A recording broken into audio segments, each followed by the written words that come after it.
right, you're listening to another fun-filled edition of Geek Vice, 2016 style. Now for your host, the man who's still living in 2015, Morph. Welcome everybody to Geek Vice episode 109, proving that every vice with enough geek in it becomes a virtue. Like he said, that guy over there, I'm Morph. That guy over there is Kip. And so how are you doing this evening, Kip? I really have to get better at this intro thing. That really sucked. You've only done it many times, I guess. 109? This was 109. Well, actually, the first 50 you didn't do, so that's number 59. I've been doing it long enough that I shouldn't screw it up like that. Jeez Louise. Oh, wow. So, long time no see. The last time we talked, we had a couple of guests on, so we didn't really get to talk much about stuff we'd done or what we did over the holiday. So, how was your holidays, Christmas and New Year's? It was pretty low key. My last day at work was the 21st, and my first day back was today, so I had a pretty good break.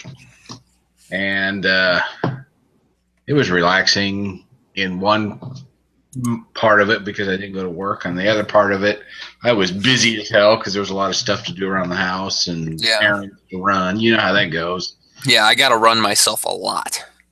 Yeah. Yeah, I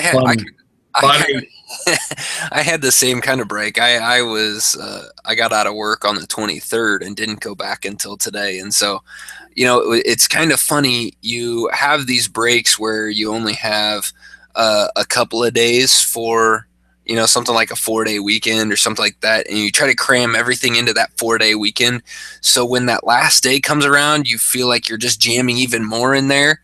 Yep. And, but this time by the last day, I'm like, I don't really want to go back to work, but that's just because I really like being able to sleep in, and which by sleeping in this house is like 7 o'clock.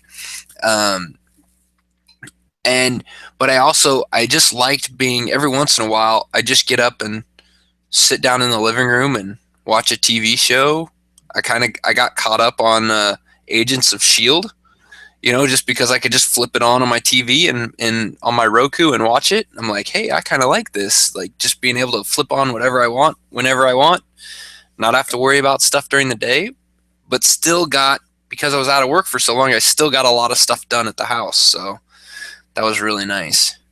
Lucky you. My plan was to play video games every single day, and I think I got to do it 2 days out of the 12 I was off. So... Well, I was really hoping to get more time in Pillars of Eternity. However, that did not happen.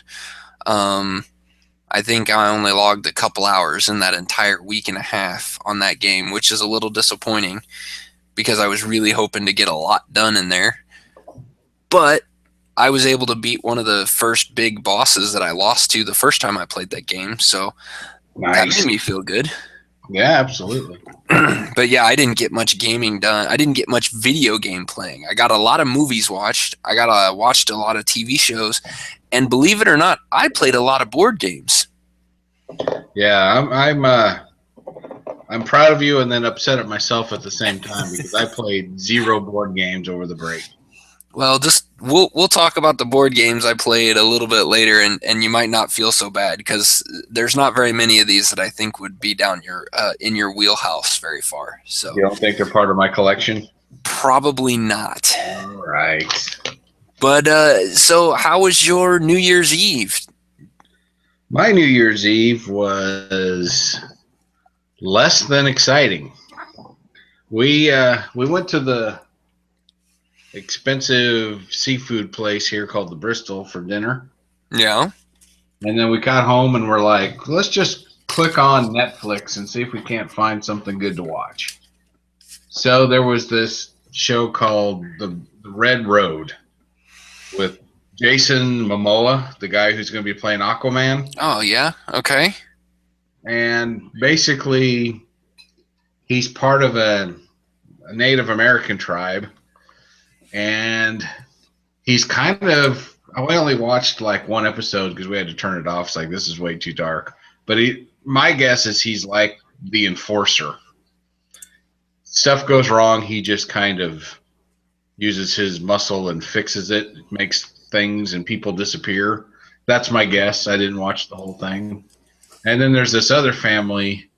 He's like a cop, like the sheriff or something like that. And then he's got a teenage daughter who is dating one of the young Native Americans from the same tribe. And of course, they want to break them up. And she is just so dumb, we had to turn it off. Oh, that's bad. Well, of course, the parents made the mistake of, we forbid you to see this kid. So that's exactly what she's going to want to do, is see this kid. But then she goes out with him, and they end up with Jason Momoa and this other guy who's like an uncle that is completely unhinged. And she's like, yeah, let's go out in the middle of the woods where nobody knows where I am. And what could go wrong? And you're like, Guy, you are so stupid. I actually want them to kill you. Just so you can see how dumb you are. That's awesome. That's when we had to turn it off. We're like, all right. So we made that. Let's find something else. So we found the show How to Get Away with Murder. I'm sure you've seen it on commercials for it on regular TV. I don't know what channel it comes on. It's like Alfre Woodard, or however you say her name, is the main character. She's a lawyer who also teaches a law class in college. And basically she is using her students as free labor to help her solve murder cases, help her win cases. And after a while, about 20 minutes in, we're like, this show completely blows. It was so bad. And what's weird is I heard good things about it from some of my friends who've watched it. And no, it's bad. It's terrible. So we turned that off. We decided to watch some Parks and Recreation for a little while to just cleanse all the darkness that came out of those other two TV shows out. The wife ended up going to bed about 10. I stayed up for a little bit and went to bed at 11. This is New Year's Eve. And I got woke up by the fireworks that went off at midnight, so I knew when the year had woke through. So that's how exciting my New Year's Eve was. How about yours? Mine was a little more exciting. We went over to a friend of mine's house. There was a bunch of us that went over there and watched some football and had some really good food and had some drinks and stayed up way too late. But we did play. We played a dice game there. Sorry about that. I'm coughing for some reason. I think I've come down with a cold. Nice. So, stayed up too late. Probably. But we played this game, a dice game called Left, Right, Center. And this game is, it basically is played with 3 dice. And these are actually, you can go buy this at Target, but you could play this with regular 6-sided dice if you want. Okay. A very simple game. So basically, if you're playing this, if you have the actual dice for it, one side of a 6-sided dice says left, one of them says right, one of them has a star, and the other 3 sides have circles. So you take your 3 dice. Well, first of all, this game is played, it's a betting game, basically. So it's kind of like gambling. We played with quarters, so everyone brought just a roll of quarters. So you put. I'm not actually sure how much I lost, because when you're drinking the entire time, you could turn this into a drinking game and get drunk really fast. But So basically, you put the 3 quarters out in front of you. So everyone starts with 3 quarters.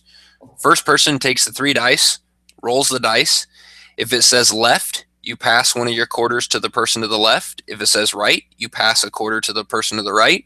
If it has a star, you put it in the middle of the table. If it has the circles, those quarter you keep that many quarters. So if you roll 3 circles, you keep 3 quarters. If you roll a left and 2 circles, you pass one to the left and you keep 2 quarters. So each person puts 3 out. If you roll 3 circles, then you just take your 3 quarters and you just keep them? You just keep them in front of you. You're still in play. You have 3 quarters. So then you pass the dice. After you roll once, you pass the dice to the next person. They roll, follow along. Eventually, what happens is quarters start getting into the center of the circle or the center of the table. And you just keep going around the table until you get down to only one person left. And if that person rolls his or her dice, and gets a circle, he gets all the quarters from the middle of the table. If he rolls a left, then he passes it to the person to the left, and that person gets to roll the dice. If he gets a right, he passes it to the right, and that person gets to roll the dice. If he rolls a star and it goes to the center, then that means nobody gets the pot, and everybody puts 3 more quarters out, and you keep going along this game. All right. It's extremely simple, but it was a lot of fun to play because you're sitting there, and even if you run out of quarters in front of you, let's say you roll your first time you roll 2 lefts and a center. So you give 2 of your quarters to the left and you put 1 quarter out into the center. You don't have any quarters. You're not out of the game. You just don't have any dice to roll because you don't have any quarters. So the person to your left could roll right, could roll dice that say right on them. You pass, and they would then pass quarters back to you. Or the person to the right of you could roll a left and have to pass quarters back to you. So there was a couple times where people just kept passing quarters all the way around the table because they kept rolling left, and it just kept getting passed to the left. And so it's kind of funny. Eventually, all the quarters end up in the center until the last person's there, and somebody will end up with all the quarters. Because you basically have a 50% chance rolling a 6-sided dice to roll a circle. So it's really a extremely simple game, a lot of fun. The people that taught us this game, they said they've played this with dollar bills, which to me would get a little expensive. Oh yeah, that would definitely be bad. Quarters was good because you're losing 75 cents at a time, so you're really not, and then when you win, you're really only winning depending on how many people you have playing, you might only be winning a couple bucks. Our group kind of fluctuated from playing with, I think at one point, there was probably 10 people around the table. So at that point you could win 30 quarters. So, you're winning a few dollars, but not a ton. Doesn't feel like you're breaking the bank or anything.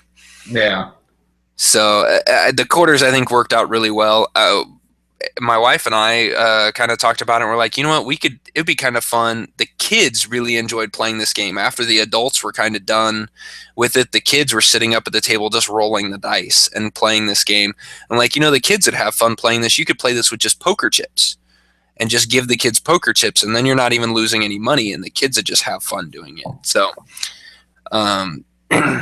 again, you could play the specialty dice, say the words on them. You could actually play this with regular dice and just say a 1 is to the left, 2 is to the center, 3 is to the right, and a 4, 5, and 6 are keeps. And then you could just play with regular dice if you only have regular 6-sided dice.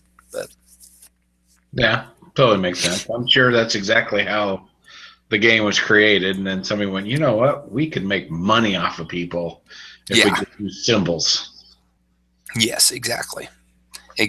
So, but yeah, that's kind of what we did for New Year's, which was kind of fun. Nice little game. Never played it before. Thought it was entertaining.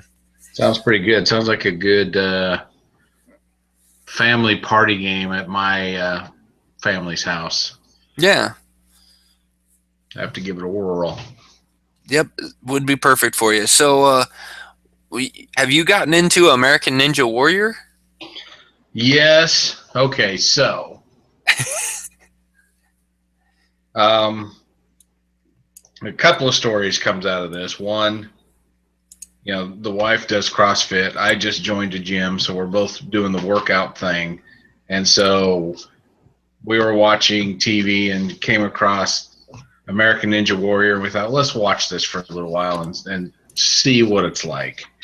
Then we've been completely hooked. We went on demand, and they had all of it. Season 7, which I think is the season that just finished. Mm-hmm. So we've been binge watching the hell out of that.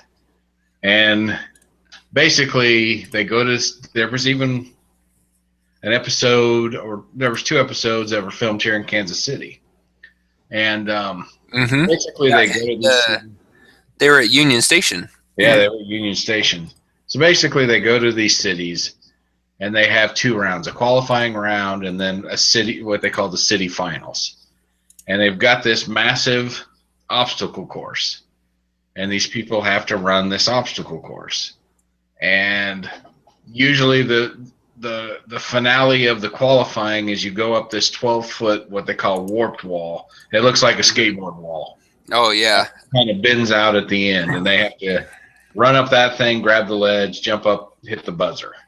So anybody who can do that is automatically moved on to the finals. And then if there's not enough to make the 30, then they figure out who's gone the furthest, the fastest, and that's how they fill out the top 30. And then when they go to the finals, those 30 run that exact same course, and then they add a second half to it with stuff that's even harder. So basically, by the time they get to the city finals, there's probably 2, 3, maybe 4 people that can make the entire course. Yeah. And from the city finals, they take the top 15, and then they go to Vegas. And then all the cities come together, and they have the mountain, some weird name I can't pronounce. I guess it's really freaking tough, and nobody's made it to the top. So it's just fun to watch. I mean, everybody's got their stories. There's some really good stories. One guy, his wife is dying, and so he came and run because he didn't know if she'd be around next year to see him. Yeah. And that was a good story. There was another guy who we watched that episode tonight where his mom and his grandma died like 2 months apart. Oh, man. And, and it's just all these heartwarming stories. Plus, you get to see some people just do some feats of strength. That's just amazing. Because a lot of these things is hanging by your fingertips and having to, like, one of them was called the hourglass drop. And basically, you jump up and there's this platform like 15 feet in the air, and it's hourglass shaped. So you're starting out with your arms out real far, and then you get closer together, and then they got to go back out, and you're walking down this wall or this platform. And then there's another one like 6 feet away and a trampoline in between, and they have to drop down, hit the trampoline just right, fly back up and grab the other one with the hands, crawl down the other end, and then dismount off without falling into the water. You touch the water, you're done. Yeah. And it's like, how do these people do this stuff? It's amazing. I mean, the grip strength these people have. I mean, a lot of people who sign up for these things and do it are rock climbers, so they do really well. Right. But there's people who aren't rock climbers. There's a woman we watched on the episode tonight. She's a Hollywood stunt woman, and she did really well. And the beauty of this competition is the women have to run the exact same course. Yeah. There's no dialing it down for the women or anything like that, which I appreciate. And I think the women appreciate it too. And I don't know, just getting a kick out of watching these people. Like, man, to be able to do what these people can do would be just amazing. Oh yeah, I have loved that show. It's every once in a while we would flip that on when just needed something to kill some time in the evening, and we'd flip that on, and the kids would just sit there just in awe. Like, they don't usually sit down for things like that. Well, they don't really sit down for much TV unless it's some silly cartoon. But man, that thing comes on and they'll be sitting there, and then they'll be like cheering for it and jumping up and down when these people do something good, and they get really into it, and it's incredible. I can't do any of that stuff. I can barely stand up most of the time, so yeah, they got my vote. Big winners.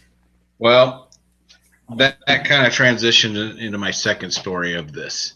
You just said, you can barely stand up on your own. So I joined a gym. I joined a gym in a very affluent part of town. So this is going to sound sexist, but there's a lot of trophy wives and people who are there to just look good. Yeah. Which I don't mind. You need scenery while you're working out. Yeah, absolutely. And so part of my initiation fee, you'll call it, I get a couple of sessions with a personal trainer. So I had my first session on Sunday, and I'd been a member for like a week. I've met with the people. You talk about your goals and all that stuff. And one of the things I said is, I would like to actually learn the proper form for the rowing machine, because there really is a proper form for that.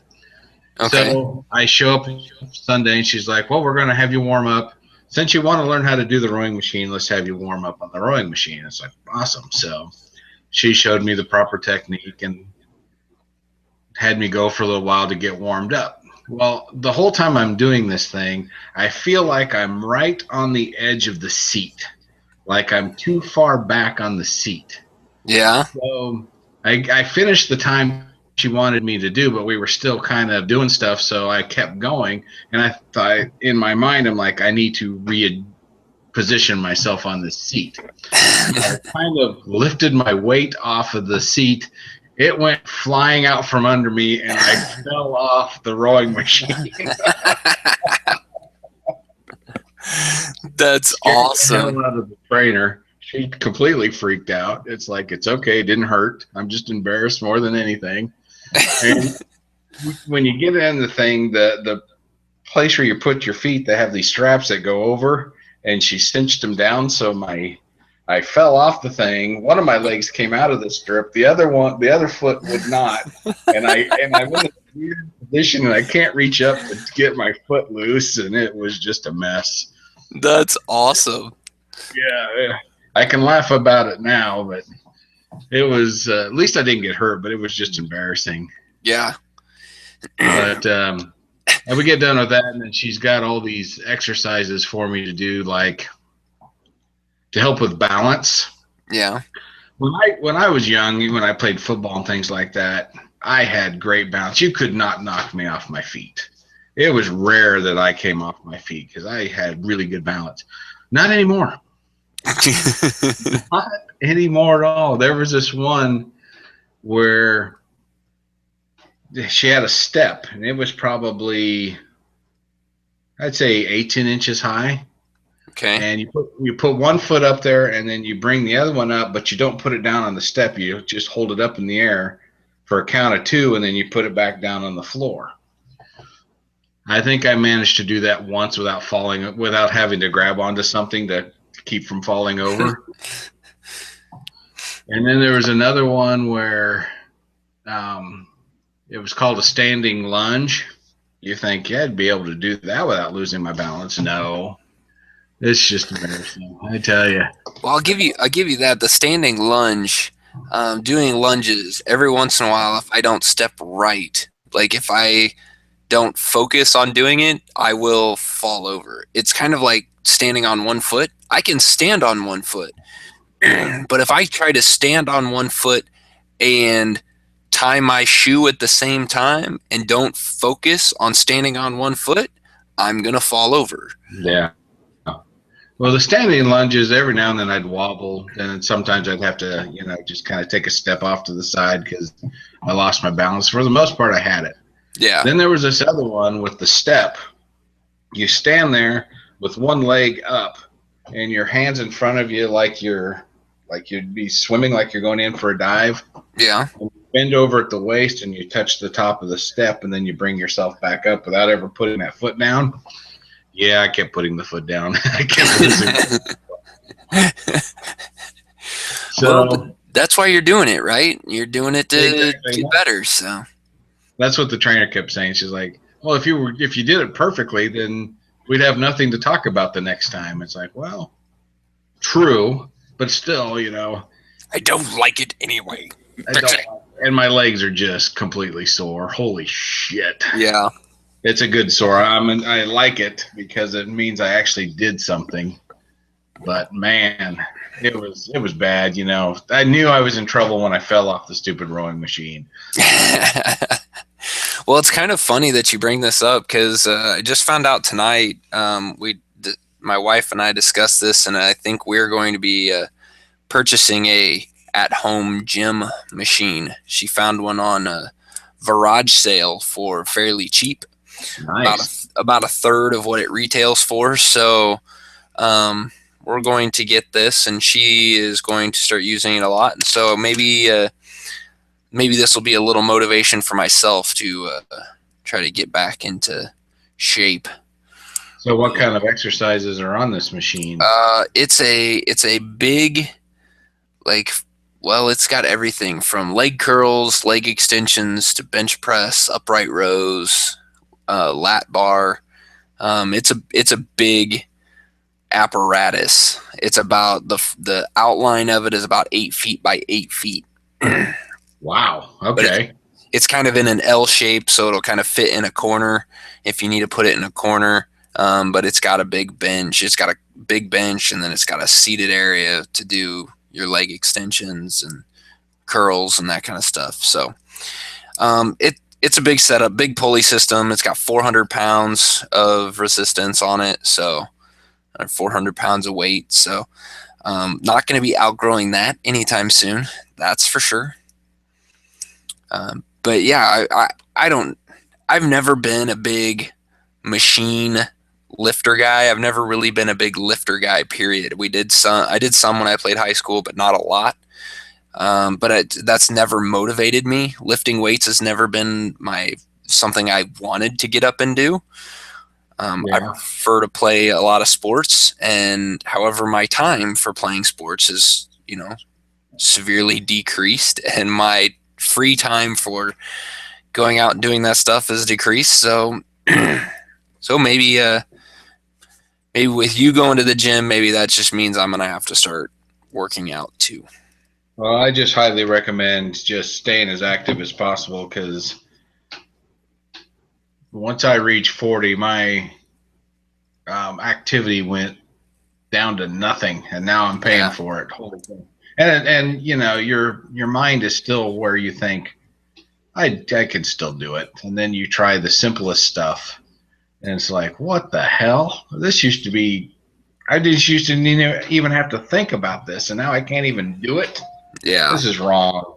Yeah, but it's good to get going, and this gym is like a palace. Holy cow, it's humongous. I get lost every now and then looking for something. It's good to get started again. It's not a New Year's resolution. It's just something that's been on my mind for a while that I need to do. So I got started, and looking forward to see where it all ends up. I like it. It. Well, to get back on the TV front a little bit here, I wanted to give everybody my first impressions of being a cord cutter and streaming all my television. Honestly, I love it. I don't mind the not being able to flip channels to things because I still have local channels that I can flip through if I want, but I didn't flip through channels when I had satellite. I pulled up the guide, found exactly what I wanted, and went to it. Well, now I just do that through Netflix or something like that. I just flip through what they have and find what I want and watch it. Like I said before, I got caught up on Agents of S.H.I.E.L.D. because I was able to pull that up on the Roku. All the episodes that I had on my media server, and was able to pull those up and just watch them. Just like, oh, here, I'll just watch this episode real quick, and while the kids are off, out playing out in the snow or something like that. So it worked out great. I love it. I even have access now to the Watch ESPN app and the NBC Sports Instant Replay app. I got access to those by using my lovely father's login and password, my parents' login and password for Time Warner Cable, because those are two apps that you cannot get without a cable subscription. So they were kind enough to let me use their login and password. So I was able to watch the Broncos. Who were they playing? Their Monday Night Football game. San Diego? Oh, Monday night? Yeah, not San Diego, but the game before. The one that they lost. No, they won that game. They Broncos. Close, yeah. Pittsburgh? No. It was Pittsburgh, yeah. Was it Pittsburgh? So, yeah, we got to watch that game. That was the one that went into... I think that one went into... Yeah, that one went into overtime. That was the overtime game. And Denver ended up winning it in overtime because my son, Reese, wanted to stay up and watch that game. And normally I don't let him stay up that late, but since he didn't have school the next day and I didn't have work the next day, I'm like, okay, well, you can stay up and watch it. So he stayed up till 11 o'clock watching a game that went into overtime and was thoroughly pissed when Denver won. So that was funny. So, but the overall, everything's worked out really well. One of the downsides to watching this stuff on Monday Night Football, and I don't know if it was maybe the number of people that watch it through this, so I don't know if it's coming from ESPN. I don't know if it's the bandwidth coming into my house, but every once in a while it would have to rebuffer. And it brought up, a screen is like retrieving data, and it gives you a little bar. But the quickest way I found to get around that was just hit back, go back to the ESPN menu, pick that you're watching Monday Night Football again, and it would load back up really quick. So I don't know if it was just a caching thing or what, lost packets or whatever that happens with streaming data. Maybe it's like Netflix and you watch enough shows in a row and then it comes up and says, are you still there? Yeah, that's what I almost kind of wondered, because we had watched, at that point, we had watched quite a bit of it. It was probably 3/4, if not almost, in the fourth quarter of the game. So you're talking 4 hours or 3 hours into the game before it started doing this stuff. So I almost wonder if it was something like that. But for the most part, it worked out really good. I liked it. I'm curious to see how it keeps going. I've been watching soccer games on NBC, NBC Sports Network, which is the other channel that I have through there now, and absolutely loving that. It's great because that app allows me to watch replayed games. It tells me what games are on right now, when they're going to be coming on. Perfect app setup for it. So watching some games. The only downside to it is I actually miss the commercials. And I don't understand that. That makes no sense to me. Well, so at halftime of the games, soccer game, there's no interruptions during the play, only at halftime. Well, they'll come on and the announcers will do a few things. They'll take you back to the host a little bit and do some stuff there, which is great. Except when it runs a commercial, they're not allowed to run that commercial through their streaming service. So it just goes to a big screen that says coverage will begin shortly. And so it will sit like that. Well, halftime for a soccer game is fairly long. It's 5 to 10 minutes, with all the different pieces in it. And so for probably about 5 minutes. So for that almost that entire time, it's sitting with this screen that says coverage will begin shortly. Nothing telling you like when it's going to come back on, So it's like you're just sitting there watching a blank screen and you're like, okay, I kind of wish there were commercials to watch right now. Like just something. So that makes sense. So that's really the only time that I miss commercials. Is just for that. At halftime of soccer games when they're not allowed to show anything else. ESPN, all their commercials, or almost all of their commercials, were able to be shown on their streaming service. So every time there was a commercial during the Monday Night Football game, it went to commercial just like you were watching a regular TV show. There was actually times where I actually forgot we weren't watching this on the ESPN channel. So really cool. Definitely worth checking out if you have access to that stuff. Still a pain in the ass to get these channels without a cable subscription. So hopefully down the road, this stuff will be available a la carte and you can just purchase it for a regular subscription or, something where you can get it as part of your internet package. Like, hey, here's access to, these sports channels and allow you to stream them. Hopefully that'll come down in the future. Yeah, I'm hoping all that stuff will too, because it's just, and it always cracks me up. You have to have the cable subscription to be able to get the app to work, and it's like, that's kind of not the point of getting the app. If I've got the television channel, I'm not going to watch the app.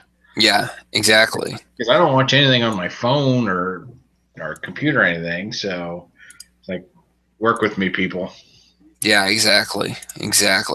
It's really kind of annoying, but I don't know, maybe it'll change down the road. I hope it changes sooner rather than later, that's for sure. But for right now, I'm watching the channels for free basically because my parents pay for this access, they just don't use it. So I feel like I'm not hurting anything. Right? Yeah, I'm like, I'm not stealing anything because I'm just using their access. It's no different than somebody using their parents' HBO Go account to watch HBO shows. So I don't think it's so bad. I don't think it is stealing. Because somebody's getting paid for it. Yeah. So, I had mentioned that we played a bunch of board games over the last couple weeks, and part of that came from the fact that my wife and I were looking for Christmas gifts for the kids, and we wanted to get some board games the kids could play. And my parents kind of fell in line with that too and got a couple of board games. And I've got a 6 and a 3-year-old, so I needed some games that were simple enough that they could play, but still complex enough that we didn't just get really bored with them. So we got some games, your classics like Clue. Clue, I don't care what anybody says, that I'm sure there's people out there that say that's not your collector's board game or your not your hobbyist board game. But I think Clue really is, because I think that is kind of a basis of a lot of different games out there. I enjoy Clue a lot. So that one we got, but then we also got, I've always been a big fan of Monopoly because I enjoy that kind of buying, selling, trading type thing, that enterprise type games. I enjoy those games, other than Monopoly, the more hobbyist games that are like that. Kind of almost like, I don't know, what is it? Waterdeep. Legends of Waterdeep? No. Lords of Waterdeep. Lords of Waterdeep is I kind of think of that almost like a Monopoly type game. I don't know. Maybe it's not, but that's just my thought. Anyway, we got Monopoly Junior for the kids. And Monopoly Junior, for those of you that have kids, anyone who has kids and wants them to play board games or needs some board games for them to play, Monopoly Junior is perfect. The 3-year-old could play this game and absolutely loved it. You only deal with $1 increments, so you don't have to worry about 5, 10s, 15, $5, $10, $20 bills. it's just $1 bills. That's all you have to deal with. Your rents are 1, 2, 3, 4, or 5. There's no railroads. There's no utilities. It's just there's just a few properties that you can get. A couple of them I think all of them only have 2, so there's only 2 of each color. So they made the board a little bit smaller, but it is just so perfect. You don't have to worry about houses and hotels. It's just you buy the property, you have the property. The rent doubles if you have both of the same color. Same simple, similar rules, but just streamlined, and it plays fast, which is the best part with kids. I mean, trying to play regular Monopoly, you could be playing that for 5, 6, 7 hours if you have some real good conniving people in there. It could take a long time to make somebody go bankrupt. Not with Monopoly Junior. It works perfectly. It's well played, it's well paced, and perfectly paced for kids. If you're going to have a bunch of adults sit around and play it, they're going to get bored really quick because it's not complicated by any means. But for kids, plays perfect for them. Recommended. The other game that actually came from my parents is called Stress Free Easy for you to say. Stress Free Chess. So, and this one I just played today for the first time. We just opened it up and we're playing it tonight before recording. And it's basically a way to teach your kids or teach people, anyone really, how to play chess. For someone who knows how to play chess, very, very frustrating. Very frustrating. Really? Why? You have to remind yourself you're trying to teach somebody else to play. But for kids, or really not even just kids, anyone wanting to learn to play, perfect game. So the setup is the board. There's 2 sides to the board. One is your standard chess board. The other side is a board that shows where each piece goes, and then gives you your standard basic move. Your pawn moves 2 spaces up, and the one in front of the queen moves 2 spaces up. The one in front of the king moves 1 space up. That's your standard opening move for most experienced players will do this. So it just tells you to go ahead and do that. Just get it out of the way. It also opens up several of your other pieces so your pieces can move. But the way stress-free chess works is you have a deck of cards. Each card has a piece name on it: rook, knight, bishop, etc. And it shows a picture of how that piece can move, and it gives you a little description for how that piece can move.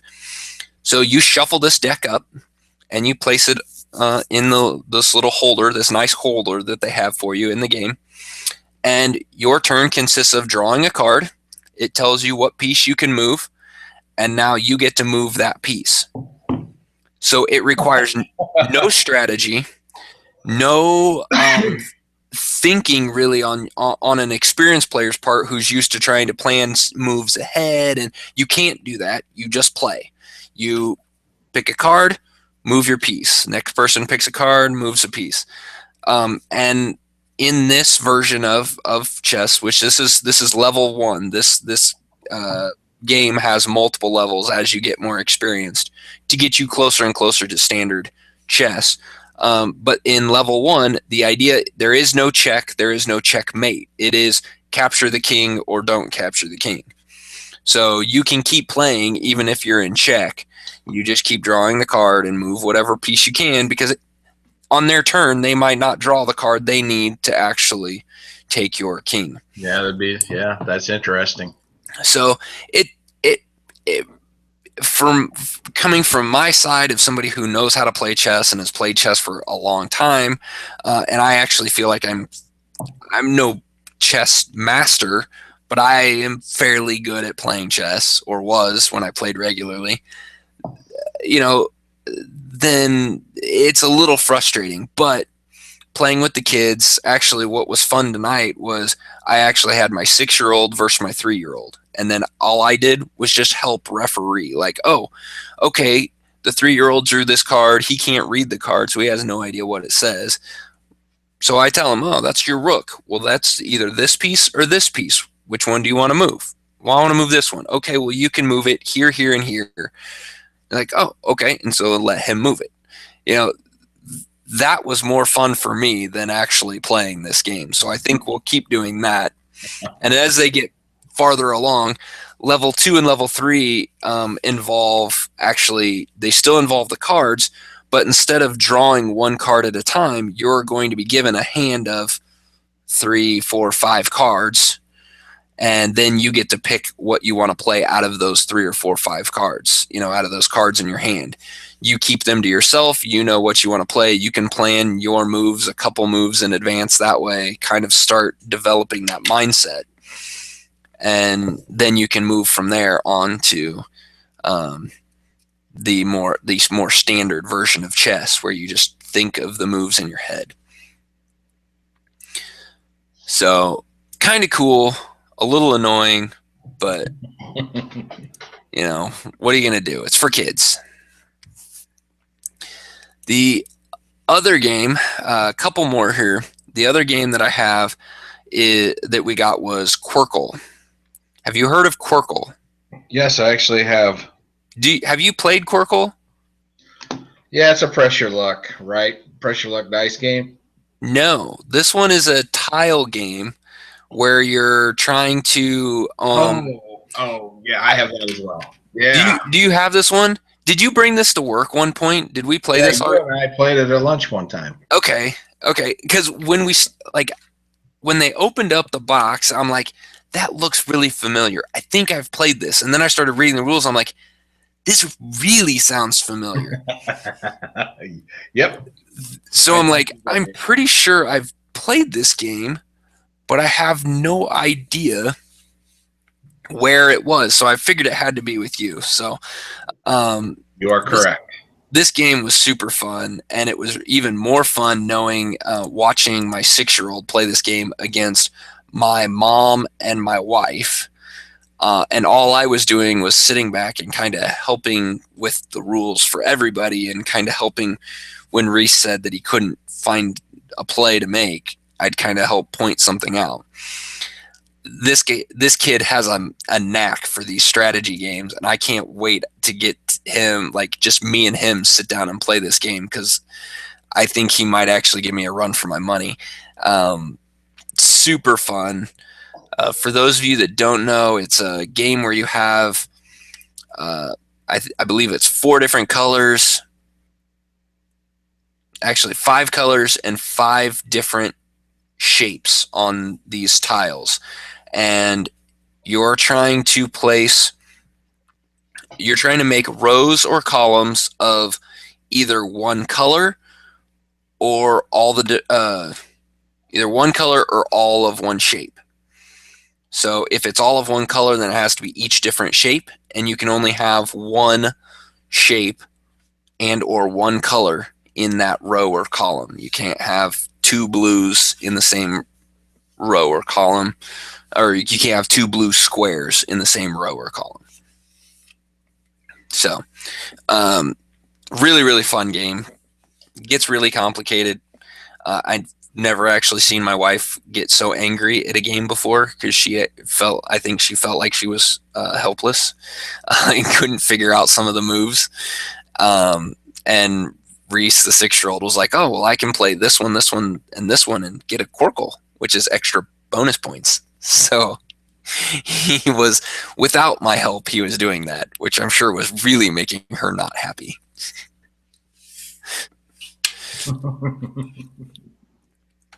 Well, nothing like losing to your child, or somebody exactly. who's that age. Yeah. We tried to play one other game tonight, which is one that I got for my oldest boy, because he got big into this Pokemon craze and has some Pokemon cards, but I don't want to get into a collector card trading card game. I don't want to get involved in that, and I really don't want him getting involved in that, because he's just going to get disappointed when he has all these cards and has no one to play with, because nobody else around, and nobody else in the neighborhood plays this game. And I'm not going to buy a whole bunch of cards just so I can play with them. That's a bad habit for me. I have OCD enough.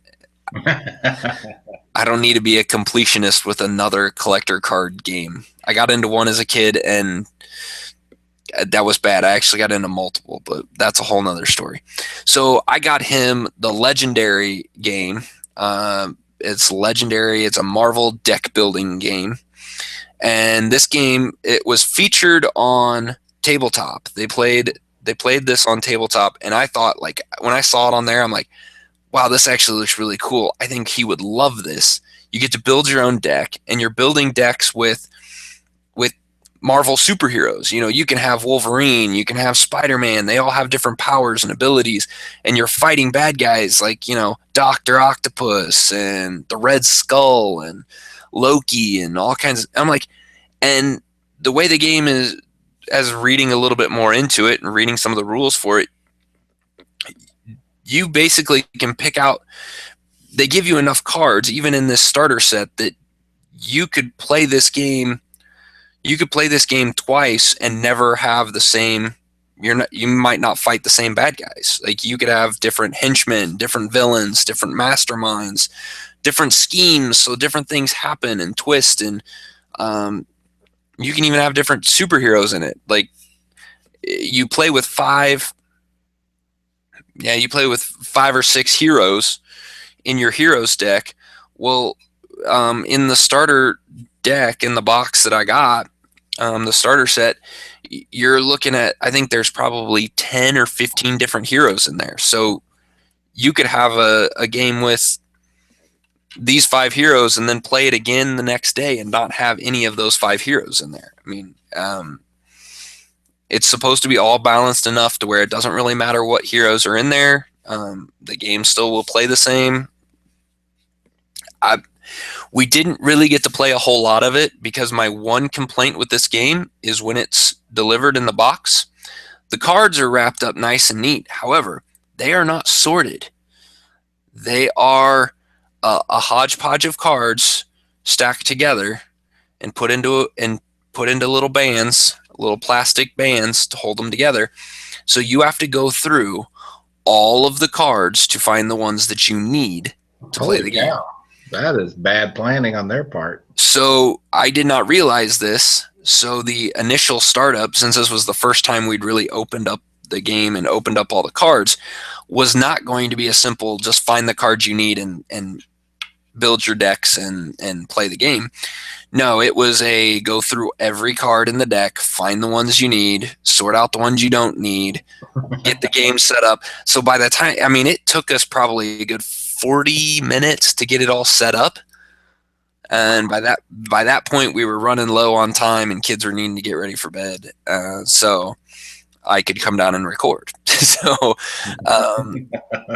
you know, like Arkham Horror setup time. That's a long time. Yeah, it took too long. I think all I need to do next, I just need to go through and sort out the cards.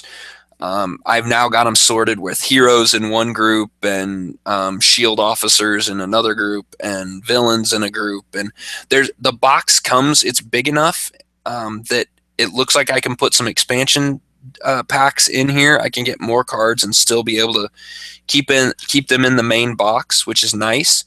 And there's enough spot to where you can take villains and keep them separate from your heroes, so you're not going to have to go through and sort those back out. You can just have a deck of villains. You can be like, okay, here's my villains. I want to use these 3 villains and move on. So I think the next time it'll be a little bit easier to set up. I kind of have a little bit better understanding of how to play the game, so it might not take as long to get through. And the other cool thing about Legendary is it has a 1-player mode. So it has a solo play, which I'm looking forward to because I think I can, you know, maybe I can even just try that out to get some experience playing it. And then when I play with my son and maybe some of the other friends in the neighborhood, it won't be as bad. Sounds pretty cool. Yeah. I've seen the thing on Board Game Geek quite a bit and heard good things about it. I've never had a chance to play it though. So maybe sometime you could bring it to a game night and we could give it a full go over. I like it. We could do that. And I know there was somebody, I think it was on our Facebook page, or it might have been on Twitter. Somebody had asked us if we had played Legendary. And I have not officially played the full game yet, but once I get all the way through it, I will definitely give a full review of it, and I'll try to go back and find out who that was. If they are listening to this, hit me up on Twitter at GeekVice, or email me at geekvice@gmail.com, or comment on the Facebook page, comment on the post of this video, and we will I'll let you know what I think and what I got, what cards I got, and which set I got. So it'd be good. I like it so far. I think it looks really cool. So cool. Can't wait to give it a shot. I think we got a few other topics here, but I think we're going to save those for next week. Next week, I want to talk about. I watched some more movies over this last week. I don't even know who you are anymore. I have seen more movies over between Christmas and New Year's than I had in the entire year of 2015. So now I didn't go to the theater. We did watch them at home, but we still watched them. So next week I want to talk about Pixels. I saw that starring Adam Sandler. I want to talk about Trainwreck by Amy Schumer. Love that movie. And I also want to talk about, I got to give you guys an update on our D&D 5th Ed campaign. It began last Saturday, but we don't have a whole lot of time to talk about it now. It was loads of fun. So we will talk more about that next week. Sounds perfect. Do you have anything else you want to throw out there, Mr. Kip? I'm just embarrassed you played all these board games. I even got a new board game and haven't played it yet. So what new board game did you get? I got Quantum. So Quantum. It's a dice sci-fi kind of a game. Once I get it played, I'll be able to talk about it on here. But right now, I'm embarrassed you've played more games than I have. Well, I'm hoping this continues because I really want to play more of these games. And I did get one more thing. I got some Amazon gift cards for Christmas. So there is a possibility I might use those Amazon gift cards to get Mice and Mystics, which is another game that I saw on tabletop that I think my kids would love to play, and I would love to play. So it's kind of a cross between D&D and a board game. Nice. So super fun. So if I get that one, I'll have to talk about that on here too. Yep, next gaming night's at Morph's house. There you go. Bring it on, peoples. All right, guys. You can check us out at our blog on geekvice.blogspot.com. You can also follow us on Google Plus and Facebook. Just search for Geekvice. You can follow that guy over there at Kip Killigan on Twitter. You can follow me on Twitter at Geekvice. And, of course, you can always email us at geekvice@gmail.com. Thanks, everybody, for listening to our ramblings, and we will see you next week. Later.